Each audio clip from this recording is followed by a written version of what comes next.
I'm Andrea Earle. I'm an instructor, community coach, and Canvas certified educator. And today's tip of the day is about copying your content into your new district pushed out course. So here I am on my Canvas dashboard. And if I slide down, I'm going to see the new courses pushed out by my district. Let's assume that this is a new district pushed out course and that my students have been automatically rostered to the course. Now, some districts push out an empty shell, while other institutions will push out a template like ours does.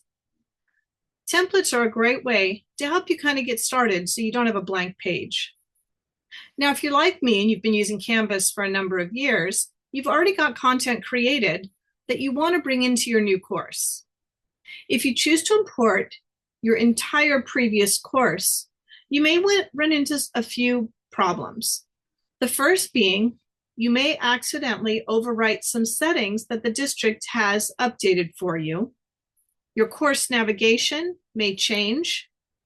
And finally, you'll need to update all of the due dates in your course.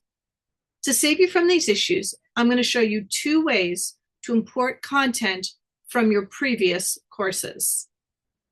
The first way, from your home page, click on Import Existing Content.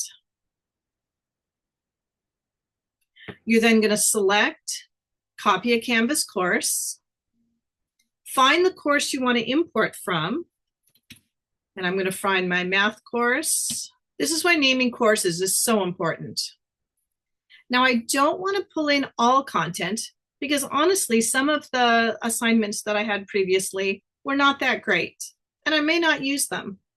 Also, I don't want to fill up my whole course and make it hard to find the things I need. So I'm going to select specific content. And this is really important. Be sure to adjust the events and due dates by removing all the due dates. If you accidentally bring something in that has a due date in another term, you may not have access to edit it. I'm now going to go ahead and click Import. You can see now my Math 6 Honors class is waiting for selection. So now I'm going to select specific content. I'm going to go to Modules, and I'm going to just import my very first module, Unit 1. I don't need to select assignments and quizzes because anything included in Unit 1 will automatically come over. But of course, I could cherry pick the assignments, the quizzes, question banks, and rubrics that I want to come over. So for right now, I'm just going to bring in Unit 1. I select Content. It's now queued up. As soon as Unit 1 comes in, it will be, because it was a module, it will be in my Modules tab. So let's now jump over to Modules. You can see I have the district pushed out templates on top, which would have duplicated if I had just brought in the entire course. But now I have the new or last year's Unit 1 module ready to go. Now, notice everything is published, and obviously I don't want students to see all that at once. So by clicking the drop-down, I can unpublish module and all items. Now, last year I did share in modules, but as you can see, it got rather long. Also, it was kind of hard for students to follow along. So my recommendation that instead of modules is that you use a weekly template. Very simply, I can drag my header up, and then I can drag up the assignments that I need. So Monday, we're going to do Lesson 1, Intro to Rates, maybe Lesson 2 on Tuesday. I have this fun game we're going to play on Tuesday, and you get the idea. So this way, I'm giving students a weekly agenda with just the lessons they need. And if there's something I'm not going to use, maybe I don't want to do this review because I'm doing a different type of assessment this year, I can just remove it from the module so that way I don't see it. Now, as I work through the week, I can add things to my weekly module as needed. And then I always recommend pulling the new week to the top. So this is week 1. Once week 2 starts, it will be on top of week 1 so that students have less scrolling. Now, one trick so you can easily find your new course is to copy this 4 to 6 digit ID number. Each course in your instance has a unique ID number. So that was bringing in entire chunks of content. But what if you don't remember exactly what you wanted to bring in and you really want to look at your assignments, lessons, and modules instead, and then cherry pick from the previous course? To do that, you're going to go to Courses, All Courses, and now I'm going to slide to the bottom under Past Enrollments. And this is where all my concluded courses live. And I need to find my Math 6 course. Open it up, and now I have all my content from the previous year. Well, I already pulled in Unit 1, so I don't need that, but I would like to get some of these basic skills activities into my new course. So I can click on the 3 dots next to the activity, and I can copy to my new course. Now, if you have that ID number, your new course should pop right up, and there it is. Now I can decide where I want to put it. For now, I'm just going to put it in Unit 1, and then I can move it where I need it. I can also decide, do I want it at the bottom, top, before, and I can copy too. If I wanted to move an entire module, I could also click the 3 dots next to the module title, and I could copy to. So copy to copies from one of your courses to another one of your courses. Send to lets you send your module or assignment or page to another person in your instance. Move module is just moving it around within your course. So now let's go back. We're looking for Time Test Edition 1. Directions on how I created it are available in a previous video.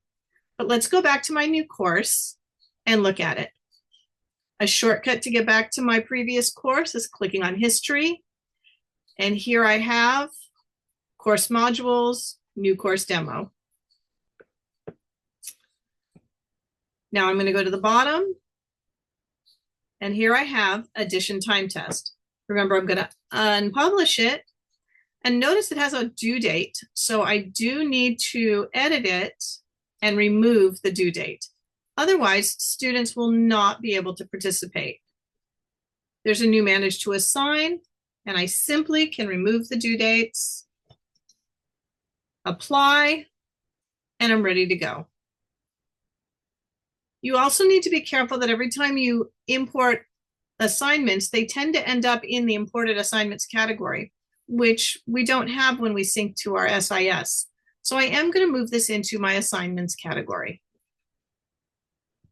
Now I'm going to hit save, and I'm ready to go. Going back to modules. I now have my addition time test, which I'm going to put on Friday of our first week. Actually, I'm going to put it on Monday. Do a little cleanup here by increasing indent, and now I have my content. So there you have it. 2 ways to import content from a previous year's course. Once all your content is imported, you're going to want to make sure that all your links are still active. You can do that by going to the Settings menu, sliding to the bottom, and selecting Validate Links in Content. Once you start validation, every link in your course will be checked. You'll notice in linking 1, I have a link to Thinking Blocks tape diagram that needs to be fixed. I also have some course template pages that need to be fixed. I can simply go to the actual item, figure out what's wrong, and notice that this game is no longer here. The others are, it says unpublished content is referenced in this resource. So I need to make sure I go back and publish these items. Once you've checked your links, you can go back to course settings. You can give your course a unique course card or use the default. You can give it a better name. I always recommend including your name and the year in the course name. You can make the course code the same. So maybe I want to call this Earl 2425. And then I can take this whole course name and put it under course code, because that will be part of the breadcrumb trail up here at the top of your screen. You probably won't be able to change anything else.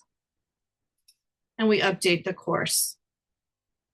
Once that's done, the only thing left is to publish your course from the homepage, and you're ready to share it with your students. Hope you enjoyed this Canvas tip of the day. Please like and subscribe. Thanks for watching.